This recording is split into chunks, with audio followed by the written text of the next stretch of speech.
Hi, నా పేరు Prithvi. Welcome to my channel. ఈరోజు విషయానికి వెళ్తే, ఏమీ తెలియని ఎరినాగన్న అంటారు చూసారా, అలా ఉందన్నమాట సుమన్ శెట్టి గారి విషయంలో. ఆయన అన్నీ చేసేస్తున్నాడు, ఏమీ తెలియని ఎరినాగంలో కూర్చుని ఉంటున్నాడు అనమాట. పాలన్నీ దొంగతనం చేసేసాడు, స్టోర్ రూమ్లో పెట్టేశాడు, ఏం తెలియని అమాయకంగా కూర్చుని ఉన్నాడు.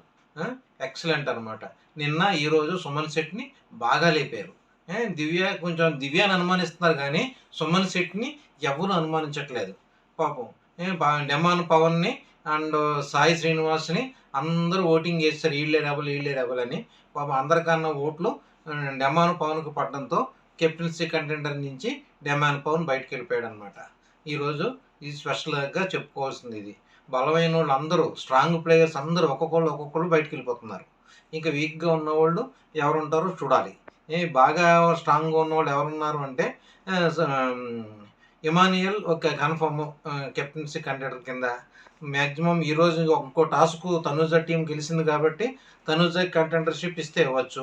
నెక్స్ట్ ఏంటంటే ఇంకా రేపు గేమ్ కూడా తనూజ టీమే గెలిచింది. తనూజ టీం కూడా థర్డ్ ఇమ్యూనిటీ కూడా తనూజ టీం తీసుకుంటుందని ఇప్పుడు వచ్చిన ఇన్ఫర్మేషన్ అనమాట. ఈరోజు చెప్పుకోదగ్గ విషయం ఏంటంటే డార్క్ రూమ్స్ టాస్క్ అనమాట. దాంట్లో ఫస్ట్ తనూజ వెళ్ళింది. తనూజది కొంచెం ఓవర్ యాక్టింగ్ లాగే అనిపించింది. ఎందుకంటే కొంచెం యాక్టింగ్ చేస్తున్నట్టు తెలిసిపోయింది. ఎందుకంటే తను యాక్టింగ్ చేస్తున్నట్టు ముద్దుగా మాట్లాడడం, అన్నీ ఏం తెలియని అమాయకురాల్లో ఉండడం అనేది కొంచెం ఓవర్గా అనిపించింది. తనూజ మాత్రం కొంచెం ఓవర్ యాక్టింగ్గా చేస్తుంది. మాస్క్ వేసుకునే ఉంది. ఇంకాను ఎన్నాళ్ళు అయినా సరే మాస్క్ వేసుకునే ఉంది. ఇంకా బయటకు రాలేదు తనూజ. ముద్దుగా మాట్లాడడం అది అందరికీ నచ్చదు. తన సీరియల్ చూసే వాళ్ళకి, తనంటే ఇష్టం ఉన్న వాళ్ళకి బాగా నచ్చుతుంది. కానీ తనూజ యాక్టర్స్కి మాత్రం ఈ ముద్దు మాటలు, తన యాక్టింగ్ అవి నచ్చవు అనమాట. ఈరోజు తను చేసింది మాత్రం యాక్టింగే. తర్వాత దివ్య వెళ్ళింది. దివ్య నార్మల్గానే వెళ్ళింది, ఏ ప్రాబ్లం లేదు. తన పని ఏదో తను చేసుకుని వచ్చేసింది, ఏ భయం లేకుండా ఎక్సలెంట్గా వెళ్ళింది. అది ఒరిజినల్గానే ఉంది దివ్య. తనూజ మాత్రం అలా లేదు. నెక్స్ట్ రీతు మాత్రం మరి మళ్ళీ డ్యాన్స్ కట్టుకుంటే నేను ఆడపులి అది ఇది అని చెప్పి డ్యాన్స్ కట్టుకుంటూ వెళ్ళింది. లోనికి వెళ్ళడంతోనే మొత్తం అన్నీ జరిపోయినాయి అనమాట. పాపం అంత భయపడిపోయింది. భయపడిపోయినా సరే అన్నీ బాగానే చెప్పింది. 3-4 కరెక్ట్గా చెప్పింది అనుకుంటా. మొత్తం మీద ఈ డార్క్ రూమ్ టాస్క్లో కూడా తనూజ టీమే విన్ అయింది అనమాట. తనకి ఈ విషయంలో వాళ్ళకి ఇంకో కెప్టెన్సీ కంటెండర్ కింద అవకాశం వచ్చింది. గ్రీన్ బ్రాడ్జ్ ఏదో వచ్చినట్టుంది. రేపు చెప్తాడు అది మనకి. లక్కీ ఫెలోస్ అనమాట తనూజ టీం అనమాట. ఎందుకంటే Tanuja Emmanuel number 1 players Bigg Boss హౌస్లో. అందుకోసం ఈ వారం కూడా వాళ్ళకే ఇది ఇన్ అయిందనమాట. మిడ్ నైట్ అంటే తెల్లవారుజాము 4 గంటలకి సుమన్ శెట్టి గారు పాల ప్యాకెట్లని దొంగతనం చేసి బాగానే ఉన్నారు ఆయన. ఆ పాల ప్యాకెట్ల కోసం ఈరోజు రచ్చరచ్చ అయిపోయింది. ఎందుకంటే గౌరవ్ను, రీతు అండ్ దివ్య ముగ్గురు ఆర్గ్యుమెంట్ చేసుకున్నారనమాట. గౌరవ్ ఏమో రీతుది తప్పు అంటాడు, దివ్య మాత్రం కరెక్ట్గా చెప్పింది. ఎందుకంటే రీతు అక్కడ ఉండి కాపలా కాయలేదు కాబట్టి దివ్య మాత్రం రీతిని బాగా వెనకేసుకొచ్చింది. గౌరవ్ మాత్రం కొంచెం ఓవర్గానే మాట్లాడాడు.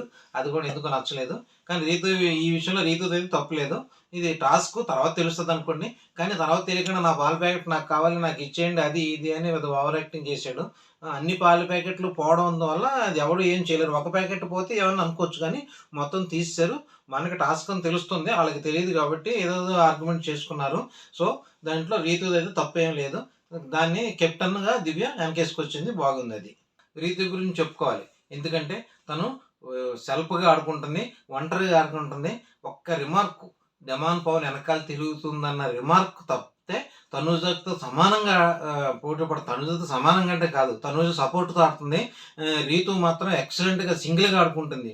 ఒక్క డెమాన్ పవన్ వెనకాల తిరగడం అన్న బ్యాడ్ నేము మోసుకున్న వల్ల తను బ్యాడ్ అవుతుంది తప్పితే ఎక్సలెంట్ ప్లేయర్ అనమాట. తనకి ఏమీ సపోర్ట్ లేదు. ఈరోజు కూడా ఏం సపోర్ట్ లేదు. ఎందుకు చెప్తున్నానంటే ఎవరో రీతు కనిపెట్టేసింది, దివ్య అని చెప్పేసింది అనమాట. ఇదే మనకు చూపిస్తాడు ఇది. ఎందుకంటే ఎవరో రీతు ఎక్సలెంట్గా చెప్పింది. బిగ్ బాస్ కూడా మెచ్చుకుని తనకి డైరెక్ట్గా కెప్టెన్సీ కంటెండర్షిప్ ఇస్తాడు అని అనుకుంటున్నాను నేను. మరి ఎంతవరకు నిజం అవుతుందో చూడాలి. ఎందుకంటే ఎవరో కనిపెట్టమని చెప్పారు కాబట్టి రీతు కనిపెట్టడం వల్ల రీతు ఎవరో దివ్య అని చెప్పేసింది. చెప్పడం వల్ల కెప్టెన్సీ కంటెండర్ నుంచి దివ్య అవుట్, రీతు ఇన్ను అనమాట. అలా జరిగింది. పాపం తను బాగా ఆడుతుంది. ఒక్క బ్యాట్ నేమ్ ఒకటే, డెమాన్ పవన్ వెనకాల తిరుగుతుందని. లేకపోతే టాప్ 5లో ఉండవలసిన రీతు డెమాన్ పవన్ వల్ల ఓటింగ్‌లోకి వచ్చి వెళ్తుందనమాట. ఇక్కడ పవన్ కళ్యాణ్ కోసం కూడా చెప్పుకోలేదు. ఎందుకంటే బ్యాడ్ లక్ పాపం అతనిది. సొంత టీమే పింక్ టీమ్ మోసం చేసింది. దివ్య మాత్రం మోసం చేసింది. పవన్ కళ్యాణ్ తీసేసింది. డెమాన్ పవన్ తీసేశారు. నెక్స్ట్ నిఖిల్‌ని తీసేశారు గానీ దివ్య మాత్రం భరణి గారి జోలికి వెళ్ళడం లేదు.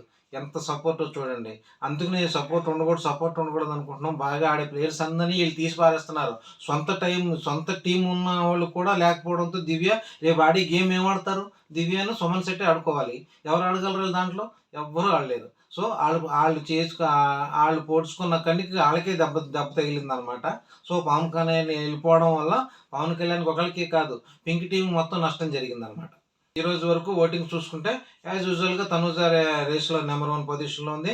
పవన్ కళ్యాణ్ సెకండ్ పొజిషన్‌లో ఉన్నారు. సుమన్ శెట్టి అండ్ సంజన గారు వచ్చేసారు పైకి. ఈ నలుగురికి డోకలేదు ఈ వీకు. ఎలాగా రీతికి ప్రాబ్లమ్ లేదు. డెమాన్ పవన్‌కి అసలు ప్రాబ్లమ్ లేదు. కనవ వాళ్ళందరూ డేంజర్ జోన్‌లోనే ఉన్నారు. అది కరెక్ట్‌గా చెప్పుకోవాలంటే అంతే. ఎందుకంటే రీతుకి ప్రాబ్లమ్ లేదు. డెమాన్ పవన్‌కి ప్రాబ్లమ్ లేదు. సుమన్ శెట్టి సూపర్. ఈ వీక్ మాత్రం బాగా లేపారు సుమన్ శెట్టిని. సుమన్ శెట్టికి అసలు ప్రాబ్లమ్ లేదు. సంజన గారు కూడా ఈరోజు కూడా శుభ్రంగా డామినేట్ చేసి పారేశారు ఆవిడ. ఇటు సంచాలకుగా ఉండి ఎక్సలెంట్ కనపడుతుంది ఆవిడ. ఆడ మంచిదా చెడ్డా ఆడ పాజిటివ్ ఆర్ నెగిటివ్ అన్నది కాదు ఇక్కడ ఇంపార్టెంట్. మనందరికీ కనపడుతుంది. ఎక్సలెంట్ అనమాట. సంజన గారు కూడా ప్రాబ్లం లేదు. సాయి శ్రీనివాస్ లేడు. నిఖిల్ లేడు. గౌరవ్ లేడు. ఉండి వేస్ట్ వీళ్ళందరూను. రాము శుద్ధ వేస్ట్. రాము ఎందుకున్నాడో ఇన్నాళ్ళు ఎందుకు ఉంచారో కూడా అర్థం కావట్లేదు. మొత్తం మీద ఈ నలుగురు వేస్ట్ క్యాండిడేట్స్ అనమాట. ఈ నలుగురిని పికేసిన నష్టమేమీ లేదు బిగ్ బాస్కి. పిలిచి ఈ నలుగురిని తీసేసి మళ్ళీ శ్రీజాన్ని తీసుకొస్తే కొంచెం బిగ్ బాస్ ఆడాడుగా కలకలలాడుతూ ఉంటుంది. Thank you. మీకు నచ్చినట్లయితే లైక్ చేయండి, షేర్ చేయండి, సబ్స్క్రైబ్ చేసుకోండి.